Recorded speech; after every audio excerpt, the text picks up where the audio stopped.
Hi, I'm Coach Dave. Which is the best running shoe?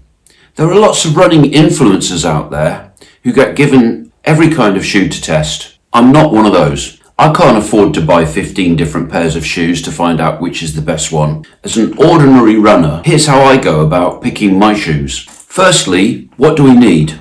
If you're a new runner, I'd recommend going to a specialist running shop that has a treadmill and get them to recommend a shoe. Not all running shops and their staff are equally able. If you can go in the week when it's quieter, they might have more time, and generally, their more experienced staff will be working. If you get a shop to do all that work, then you should buy your shoes from there. It's only fair. If you're more experienced and want to buy online, here's what I recommend. We need to start by looking at running style. You can get a friend to shoot some video of you running, but I find the most reliable method is to look at the wear pattern on my older shoes.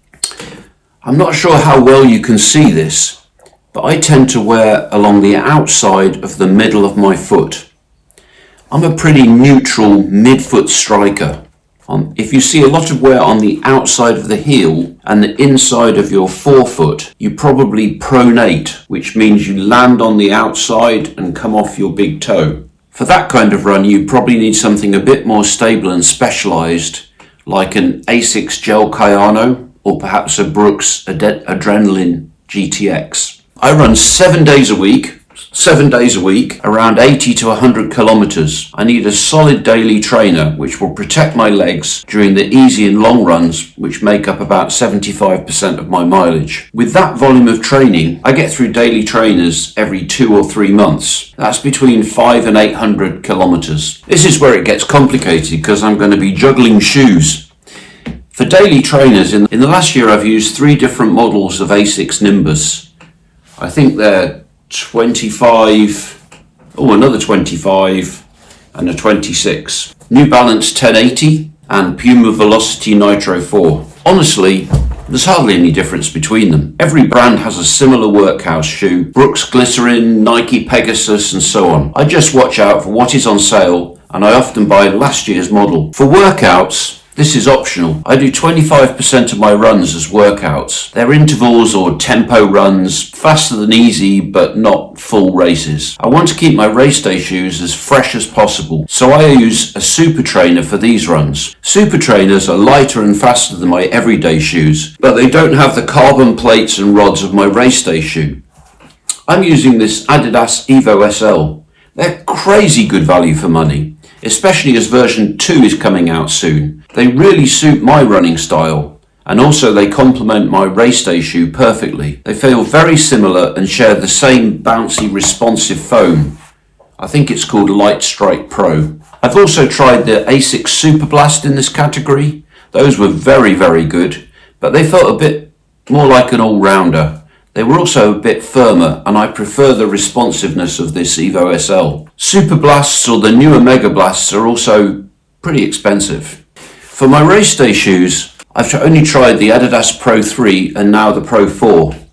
I was so impressed with the Pro 3s, I bought the 4s as soon as they were at a reasonable price. These shoes don't have a carbon plate. They have carbon rods. Maybe you can see them there.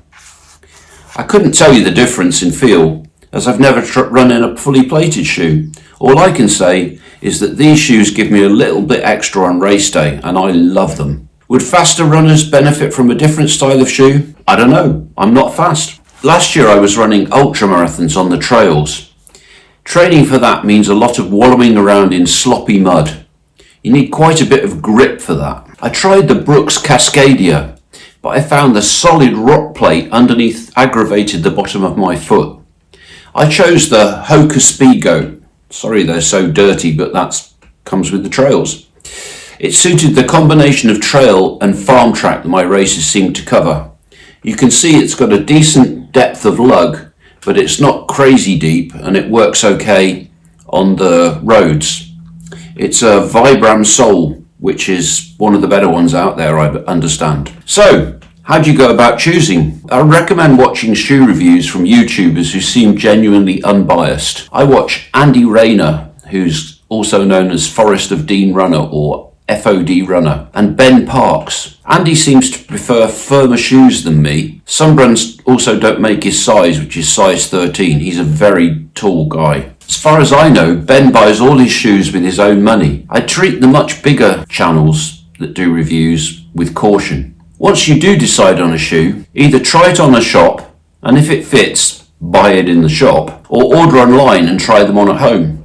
In both cases, if you don't feel good immediately, they're probably wrong for you. Once you run in them, usually you can't send them back. There's a lot of noise about Chinese brands at the moment, like Li-Ning, Dynafish, BMA. They seem to offer good performance at a very attractive price point. I haven't tried them yet. I suppose I'm a bit cautious. I'd be very interested to hear from anyone who's tried them what their buying experience was like and how the shoes perform. So in summary, daily trainers from the major brands seem very similar to me. If you're a neutral runner, they'll all do the job. The best race day shoes seem to be a bit more individual. I haven't tried that many. The Adidas Pro 4s work really well for me. What shoes do you use? How do you decide which ones to buy? Do you think faster or slower shoes need a different race day shoe? I'd love to hear your thoughts in the comments.